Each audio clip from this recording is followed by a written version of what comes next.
નમસ્કાર મિત્રો, અમારા યુટ્યુબ ચેનલમાં તમારું હાર્દિક સ્વાગત છે.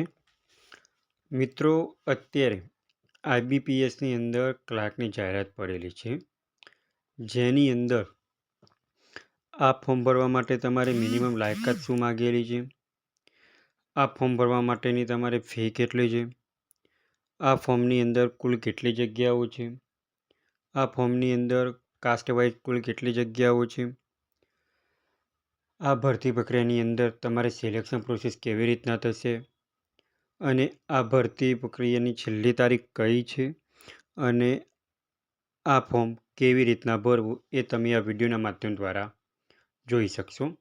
તો મિત્રો, સૌપ્રથમ તમે અમારી ચેનલ ઉપર નવા હો તો અમારી ચેનલને સબસ્ક્રાઈબ કરી લેજો અને બાજુમાં આપેલ બે આઇકોનને ક્લિક કરી લેજો, જેથી કરીને રોજ નવા વિડીયોની નોટિફિકેશન તમને મળતી રહે. તો મિત્રો, સૌપ્રથમ તમે marugujrat.in કહીને વેબસાઇટ ઓપન કરશો તો એની અંદર તમને જોવા મળશે કે આઈબીપીએસ ક્લાર્ક રિક્રુટમેન્ટ 2025 એટલે કે institute of banking personal selection એટલે કે આઈબીપીએસની અંદર ક્લાર્કની જગ્યા પડેલી છે. એની અંદર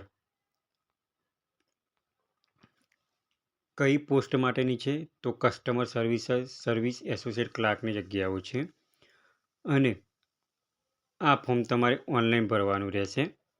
હવે આની અંદર ફોર્મ ભરવા માટેની છેલ્લી તારીખ 21/8/2025 છે અને આ ફોર્મની અંદર તમારી પરીક્ષા જે પ્રિલિમ પરીક્ષા છે એ સપ્ટેમ્બરની અંદર આવશે, ઓક્ટોબરની અંદર આવશે, બરાબર.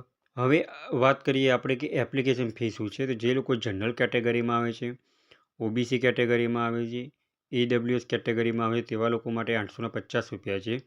જે લોકો એસસી કેટેગરીમાં આવે છે, એસટી કેટેગરીમાં આવે છે તેવા લોકો 175 રૂપિયા ફી છે. મિત્રો, આ ફોર્મ ભરવાના ચાલુ થઈ ગયા છે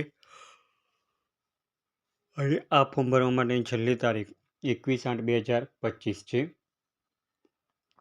હવે મિત્રો, એજ્યુકેશન ક્વોલિફિકેશનની વાત કરીએ તો આ ફોર્મ ભરવા માટે તમારી મિનિમમ લાયકાત શું હોવી જોઈએ. તો આ ફોર્મ ભરવા માટે તમારી મિનિમમ લાયકાત તમે કોઈ પણ ડિગ્રીની અંદર ગ્રેજ્યુએશન પાસ આઉટ કરેલું હોવું જોઈએ અને આ ફોર્મ ભરવા માટે તમારી મિનિમમ ઉંમર 20 થી 28 વર્ષ સુધીની હોવી જોઈએ.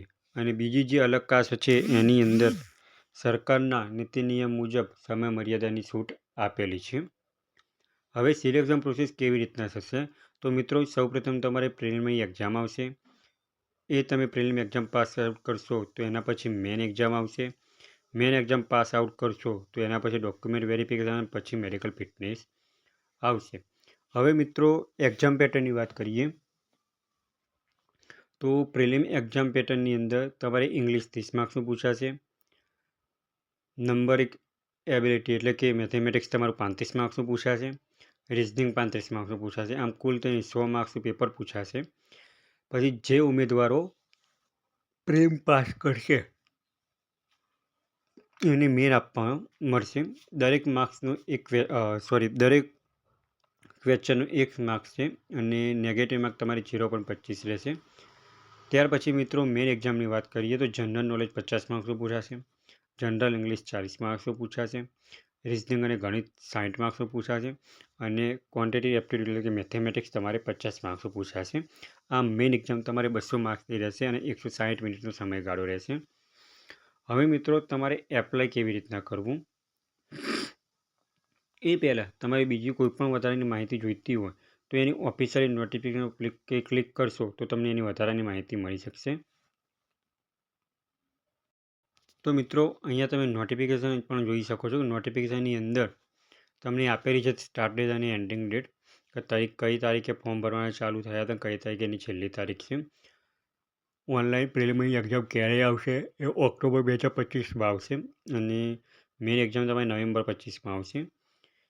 એવી જ રીતે બીજી કોઈ પણ વધારાની માહિતી તમારે જોઈતી હોય તો એ પણ તમે અહીંયા જોઈ શકો છો. જે આ તમારે પીડીએફનો અભ્યાસ કરીને ભરવાની રહેશે. હવે મિત્રો, એપ્લાય કેવી રીતના કરવું તો મિત્રો, એપ્લાય કરવા માટેની લિંક તમને વિડીયોના ડિસ્ક્રિપ્શનમાં આપેલી છે અને આપણે વિડીયોના માધ્યમ દ્વારા પણ જોઈ શકશું કે ફોર્મ કેવી રીતના ભરવું. તો મિત્રો, અહીંયા તમે ક્લિક હિયર ઉપર ક્લિક કરશો. તમારે તમારે ક્લિક હિયર ન્યૂ રજિસ્ટ્રેશન પર ક્લિક કરવાનું રહેશે. હવે જ્યારે રજિસ્ટ્રેશન પર ક્લિક કરશો તો આ રીતના એનું પેજ ઓપન થશે, જેની અંદર જે લાલ ડોટ કરેલા છે એની અંદર તમારે સંપૂર્ણપણે માહિતી ભરવાની છે. જેમાં તમારે ફર્સ્ટ નેમ ભરવાનું છે, એના પછી તમારું કન્ફર્મ નામ કરવાનું છે. ત્યારબાદ તમારે મિડલ નેમ કે તમારું ફાધરનું નામ નાખવાનું છે. એના પછી તમારા ફાધરનું નામ કમ્પ્લીટ કરવાનું છે. ત્યાર પછી તમારું લાસ્ટ નેમ એટલે કે સરનેમ એટેક કરવાની છે. એના પછી તમારે કન્ફર્મ કરવાનું રહેશે. ત્યાર પછી મિત્રો તમારે મોબાઈલ નંબર નાખવાનો છે અને મોબાઈલ નંબર તમારે કન્ફર્મ કરવાનું છે અને મોબાઈલ નંબરની અંદર તમારે ઓટીપી જશે. એના પછી તમારે ઈમેલ આઈડી નાખવાનું છે. ઈમેલ આઈડી તમારે કન્ફર્મ કરી અહીંયા તમારે કેપ્ચર નાખી સેવ એન્ડ નેક્સ્ટ ઉપર ક્લિક આપવાનું છે. એટલે તમારી મોબાઈલની અંદર તમારું એપ્લિકેશન આઈડી અને પાસવર્ડ આવેલું હશે. એ આઈડી અને પાસવર્ડના માધ્યમથી જ તમારું ફોર્મ આગળ